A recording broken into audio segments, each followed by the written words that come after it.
আমার চ্যানেলে আপনাদের আরও একবার স্বাগত জানাই। আজ আমরা বেরিয়েছি বিয়ে বাড়ির উদ্দেশ্যে।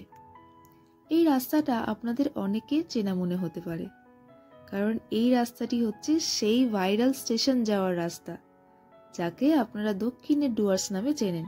হ্যাঁ, সেই জালুয়ারবে স্টেশন যাওয়ার রাস্তা। এই রাস্তাটা ছেড়ে একটু এগিয়ে গেলেই সামনে একটি মন্দির পড়বে। সেই মন্দিরটা জোড়া মন্দির নামে পরিচিত। মন্দিরটা বেশ বড়। এই জায়গাটির নাম ধারসা। বিয়ে বাড়ি প্রবেশ করার আগে এই মন্দির পরিদর্শনের জন্য মন্দিরে গেলাম।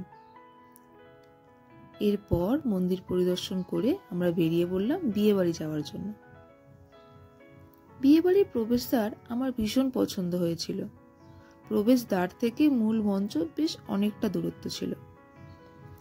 সেই রাস্তাটা অসাধারণভাবে ওনারা ডেকোরেট করেছিলেন। এরপর যখন মূল মঞ্চে এসে পৌঁছালাম, সেখানকার আলোকসজ্জার এক অন্যরকম রোশনাই। মা এই সময় নতুন বউয়ের সাথে দেখা করতে গিয়েছিল, আর আমি আর ভাইপো সেই সময় গিয়েছিলাম মকটেলের কাউন্টারে। ভাইপো কোল্ড ড্রিঙ্কস খেতে ভীষণ ভালোবাসে, আর আমি ভাইপোর ভিডিও করতে। যাক, এরপর ভাইপো কোল্ড ড্রিঙ্কস খাচ্ছিল, আমিও ভিডিও করছিলাম। কারণ আমি কোল্ড ড্রিঙ্কস খুব একটা পছন্দ করি না বলাটা ভুল, আমি কোল্ড ড্রিঙ্কস খাই না। এরপর কোল্ড ড্রিঙ্কসের কাউন্টার ছেড়ে আমরা গেলাম ডিনারের উদ্দেশ্যে। সেখানে গিয়ে দেখি আর এক কাণ্ড। সেখানে আমরা আর ক্যাটারিং এর লোকজন ছাড়া আর কেউ নেই। তখনও পর্যন্ত লোকজন ব্যস্ত ছিলেন মুহূর্তবন্দির জন্য, কিন্তু আমাদের তো তাড়াতাড়ি বাড়ি ফিরতে হবে, সেজন্য আমরা খেতে বসে গিয়েছিলাম। একটু লজ্জা লাগছিল বটে, তাও লজ্জাকে জয় করে খেতে বসে গেলাম।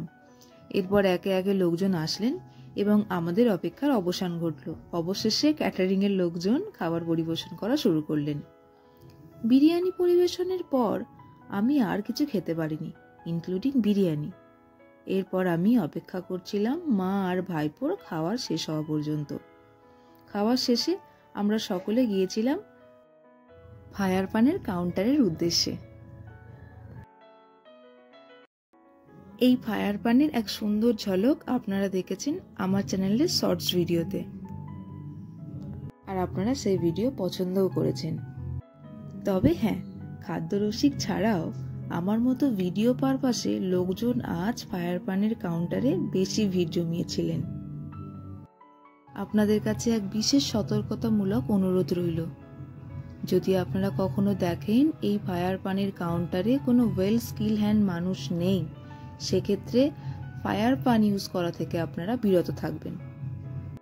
এখন আসি, দেখা হবে অন্য কোনো ভিডিওতে। ততক্ষণ সুস্থ থাকবেন, সাবধানে থাকবেন, ভালো থাকবেন। আর আমার ভিডিও আপনাদের ভালো লাগলে আমার চ্যানেলটি সাবস্ক্রাইব করে দেবেন।